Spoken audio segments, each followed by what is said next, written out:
So, willkommen zum letzten Teil der Bonusinhalte hier von FullThrottle. So, hier steht irgendwie Neues und das kann man aber nicht anklicken, sondern man kann irgendwie nur hier rauf klicken. Also klicken wir mal hier rauf.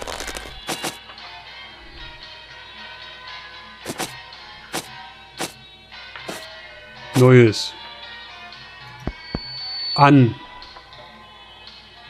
Entwickler... Ach, das hätte man anklicken müssen. Toll. So, Galeriekonzept. Kann man so mit den Pfeiltasten machen? Ja. So, ihr könnt ja, wenn ihr es ein bisschen länger sehen wollt, dann immer die Pause-Taste drücken.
So, und wir sind wieder beim Anfang. Toll. Also haben wir eigentlich nur noch das und die Jukebox.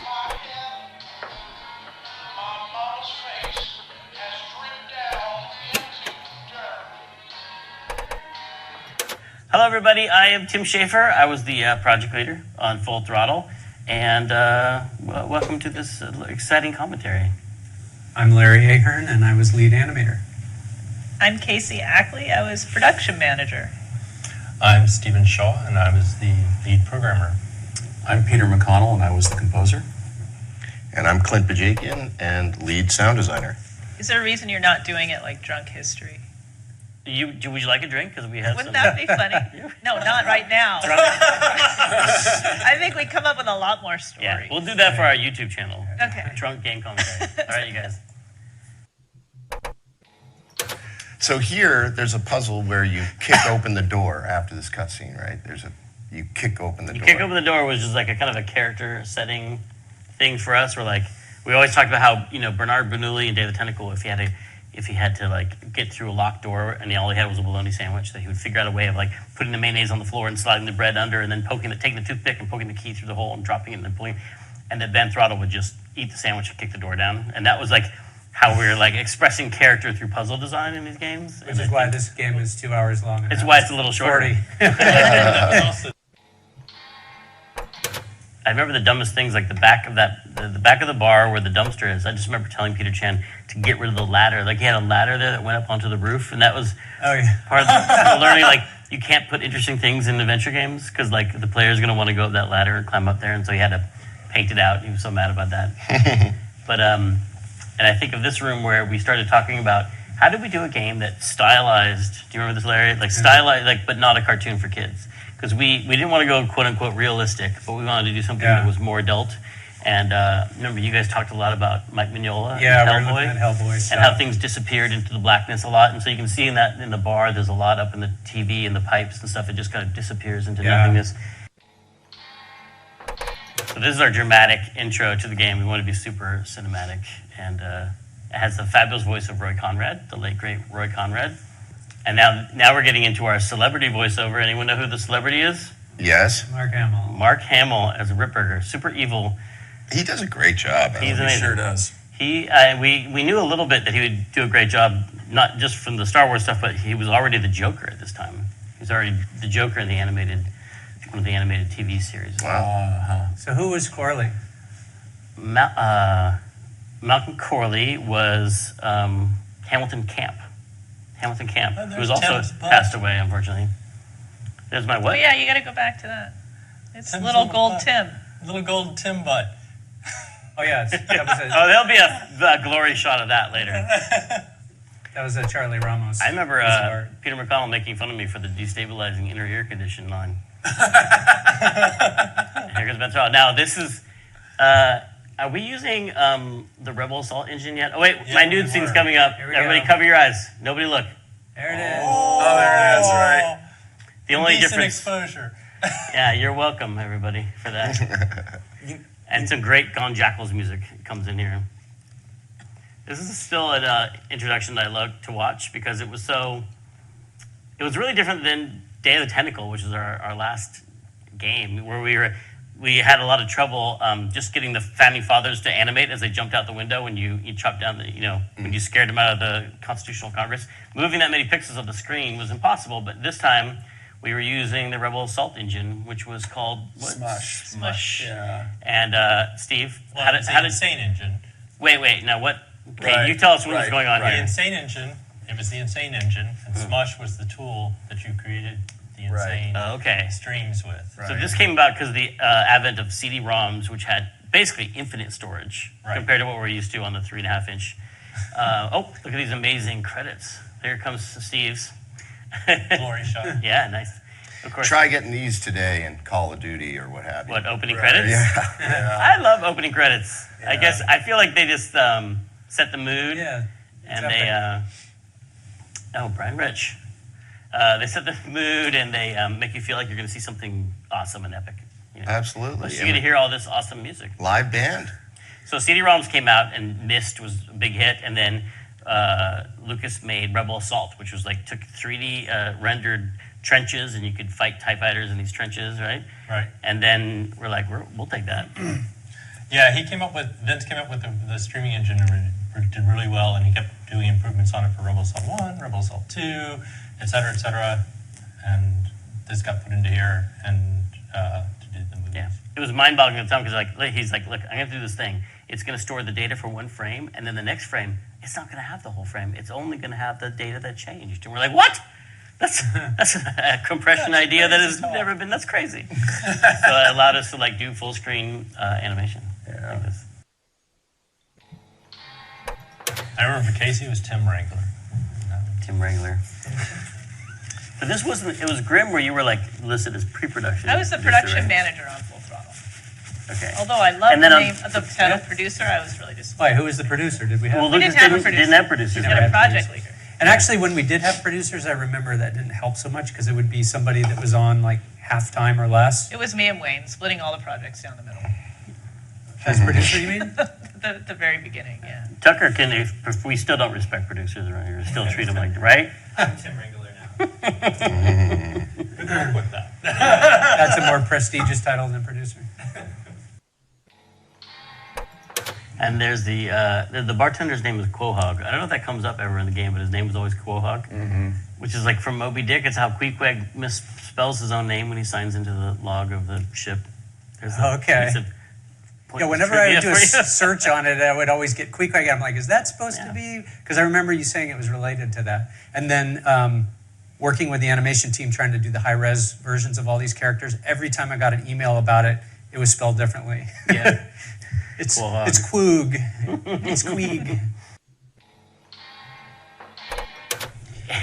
And I'm sorry about telling this story, but we were talking about making a movie of this with MTV. Do you remember that? MTV wanted to put this on liquid television, and and I was in MTV in New York, and I was talking to a guy about it, and he was saying that he was playing this intro to the game, and that Mike Judge had walked by. Mike Judge was doing Beavis and Butthead at the time, and he walked by and he stopped and he walked back in. He listened. He's like, "Did that guy just say whenever I smell asshole, I think of Wayne?" and that's what I think of whenever I hear that line. And I had to tell that story. We probably can't use that story in the commentary, though. But now you know. Sure you can.